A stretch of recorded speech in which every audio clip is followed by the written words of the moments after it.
Federal prosecutors on the first day of his criminal tax trial changing his not guilty plea to guilty. Let's go to Jonathan Hunt.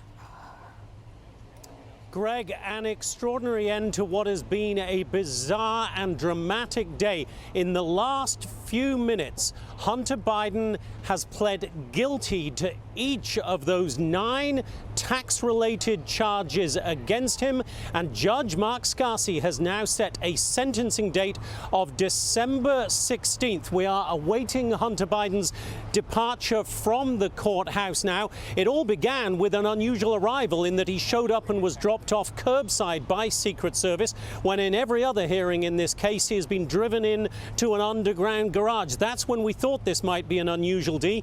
Then Abby Lowell, one of his lead attorneys, dropped the bombshell that he wanted to change his plea, Hunter Biden, to guilty. There was an objection from the Department of Justice prosecutors because they said he was trying to enter a guilty plea while at the same time, under what is called an Alford plea, maintaining his innocence. So then there was some back and forth between the two sides. Ultimately, the prosecution were allowed to read the entire 56-page indictment this afternoon in court, and then Judge Scarsi went through each of those 9 charges, said, how do you plead?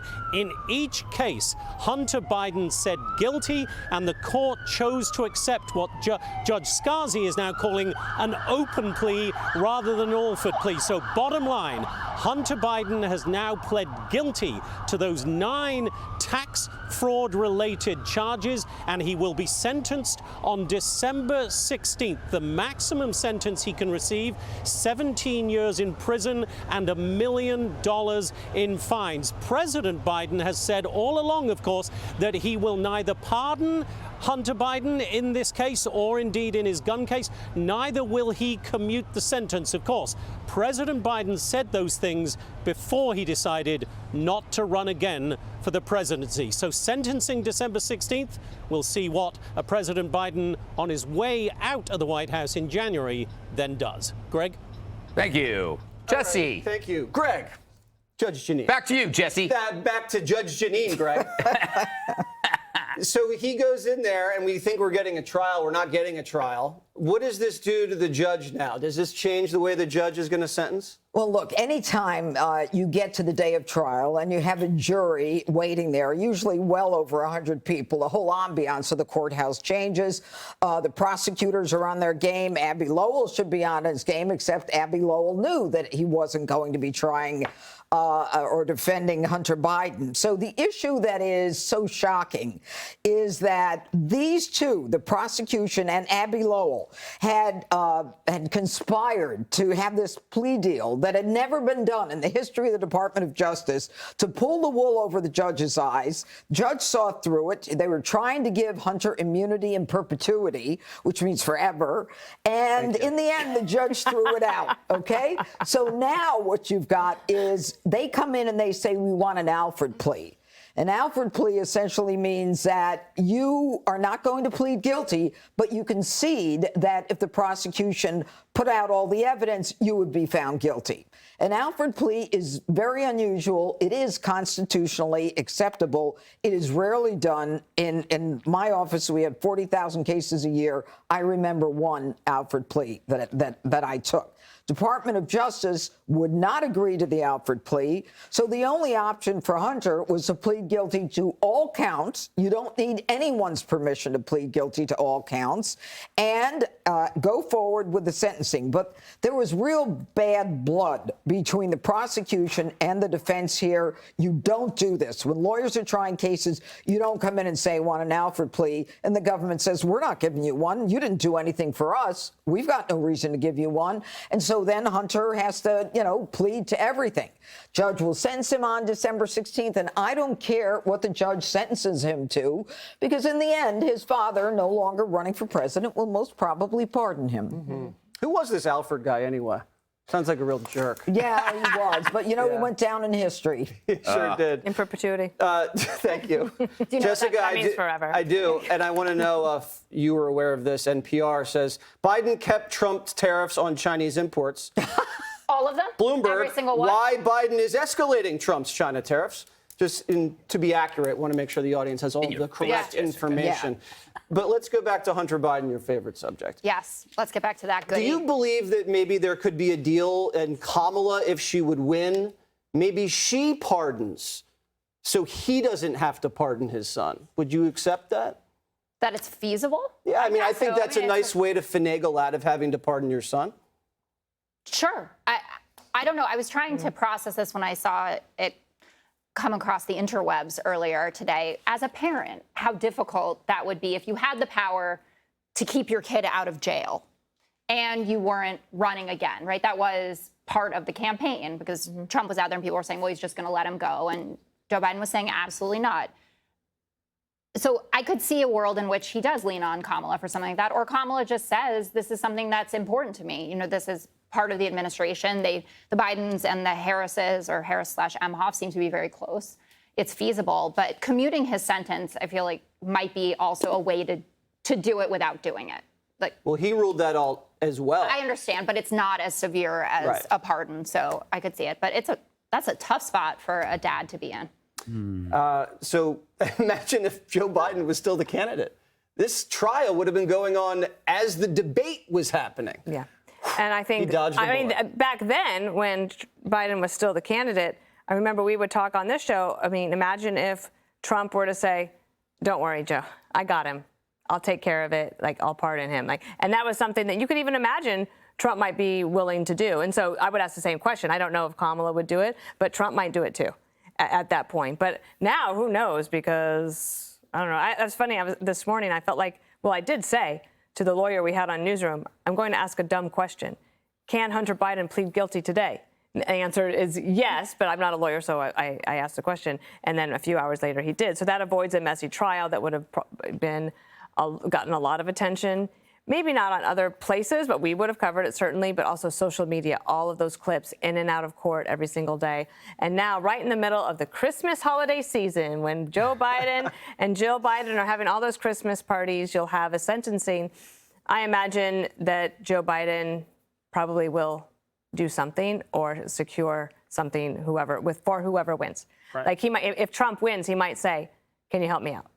Yeah, can you help me out while I try to put you in prison? And think of how many people who get to this place that don't have somebody that's the president of the United States, doesn't have any connections, decides to plead guilty, and they know that when they get sentenced on December 16th, nobody's coming to bail them out. And how are we going to get our vengeance, Greg? I mean, we want vengeance. We want this guy to pay the price. It just looks like he's going to escape again. Yep. Well, as you know, Jesse, back in the 90s, I interned for Judge Wapner. And here's how I look at the Alford plea. Essentially, it's kind of pleading guilty while maintaining your innocence. I call it the I know what it looks like defense. You know, this is what cheaters use. Yeah, there's lipstick on my collar. My boxers are missing. The bra's on the floor. There's a girl under the bed. I know what it looks like. But it's a raccoon. A raccoon got into the house. No wonder Hunter's wife wasn't in the courtroom, because she heard it all before. Essentially, when you say you're innocent while you plead guilty, Hunter wants it both ways, which was on his client profile at the whorehouse. I said whorehouse. Anyway, I'm still curious about the money. Yeah. Like, where did the income come from? Why didn't he pay taxes? He's the smartest guy that Joe ever knew. Did you think he didn't want to pay the taxes because he wasn't supposed to declare the money, or he paid what? them right back. He didn't. Yes. So Sugar Brother paid off. Yeah. So there's a question behind this whole thing of, like, you know, the money was ill-gotten. Or he would have paid. Why wouldn't he pay taxes? You don't. He had to. He couldn't allow them to find out where the money. And then you can't blame it on crack. Why not? Because there's plenty of very successful people who pay their taxes on crack. Look at Fox and Friends. They're on crack all the time. Oh man! And then the guy who gave him the money to pay the back taxes, when they wanted to investigate him, the CIA says he's untouchable. That's interesting, isn't it, Jessica? Also interesting, we were just talking about Joe Biden when he was asked about the pardon. Let's let everybody look back at what he said. Will you accept the jury's outcome, their verdict, no matter what it is? Yes. And have you ruled out a pardon for your son? Yes. I am satisfied that I'm not going to do anything. I said I abide by the jury decision, and I will do that, and I will not pardon him. June. Great. I believe KJP, we call her Binder, was asked also as a follow-up, would you commute the sentence, Judge Jeanine? And he said no. But it wouldn't be anything like Joe Biden. He lies and goes back and forth all the time. Yeah, well, So who cares? and it wouldn't be inconsistent for Kamala too to say yes, no, no, yes. Right. But I think what's important to note is that between the heaviest years, when the big money came in, Weiss let the statute of limitations pass. Yeah. So he got away with millions. And you know what? This trial could not have gone forward if Joe were running for president, because the United States Attorney's Office was dropping information that they had not originally dropped, specifically the Romanian oligarch. We kept hearing about Russian oligarchs and Ukrainian. Then all of a sudden it was a Romanian while Joe was the vice president. Money coming into Hunter. And I want to just say one thing to answer your question about, he's a crackhead. He didn't know. The truth is that taxes he owed for the years 2016 through 2019 were $1.4 million, and he evaded the assessment of taxes for the year 2018 when he filed false returns for 2018. So he knew that was a heavy year. He filed a false return. This guy is scummy. He doesn't want to pay taxes. His father wants everyone to pay taxes, but he's smart enough to know how to play the game.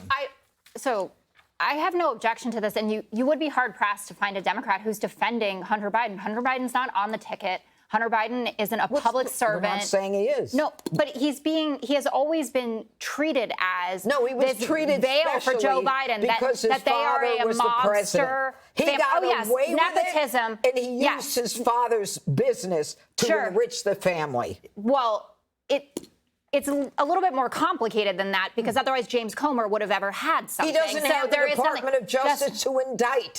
You need the power to indict. There is no possible way that the amount of Republicans that are hot on the tail of that story haven't found anything to be able to tie that to Joe Biden. What are you talking about? Well, where is the impeachment of Joe Biden? No, this is what it's about, because Joe Biden is the only person that matters. Hunter Biden doesn't matter. It doesn't matter if he goes to jail. None of it. It doesn't. Jessica, might I say that no one is above the law?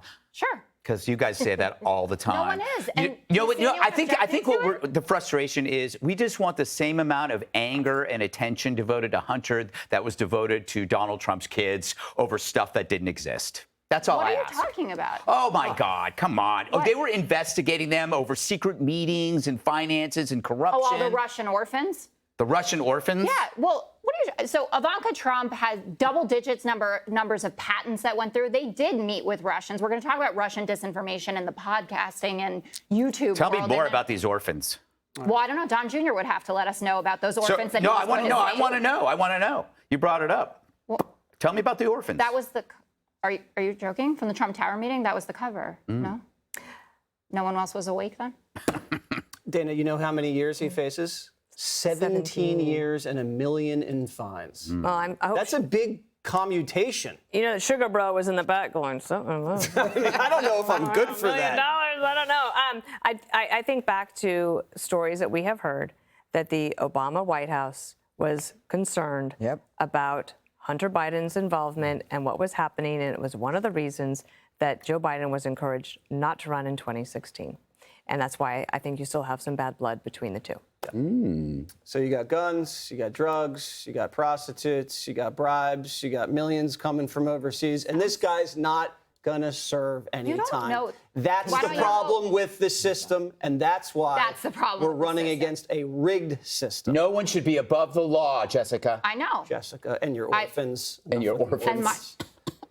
Hunter Biden leaving court soon and could talk to the media. We'll definitely have that ahead. Hey, Sean Hannity here. Hey, click here to subscribe to Fox News YouTube page and catch our hottest interviews and most compelling analysis. You will not get it anywhere else.